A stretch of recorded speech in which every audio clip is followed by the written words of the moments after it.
ধনী দরিদ্র নির্বিশেষে মানুষ দুর্যোগে নিপতিত হয়ে সাময়িক বা স্থায়ীভাবে নিঃস্ব হতে পারে। কোটি কোটি,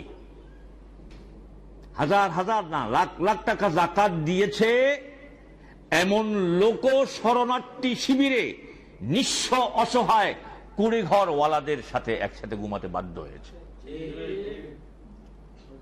আমাদের আল জামিয়াতুল ফালাহিয়া সহ যেখানে যেখানে এই আশ্রয় শিবিরগুলো খোলা হয়েছে, আপনি ওখানে খোঁজ নেন, এমন অনেক পাবেন যে সে বিকাল পর্যন্ত বা বন্যা আসার আগ পর্যন্ত কোটি কোটি টাকার, হাজার হাজার কোটি টাকার মালিক, সব শেষ হয়ে এখন এই ভেজা কাপড় নিয়ে আসছে, আরেকজন লুঙ্গি দিয়েছে, সেটা পরিধান করে ফ্লোরে শুয়ে আছে।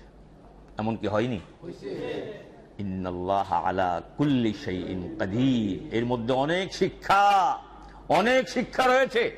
তুমি অর্থ বিত্ত ক্ষমতার মালিক হয়েছো, আমি আল্লাহ ইন্নাল্লাহা আলা কুল্লি শাইইন কাদির, মসনদ থেকে টেনে হেঁচড়ে বঙ্গোপসাগরে নিক্ষেপ করার ক্ষমতা আমার আছে। তুমি অর্থবিত্তের অনেক মালিক, অহংকারে তোমার পা জমিনে পড়ে না।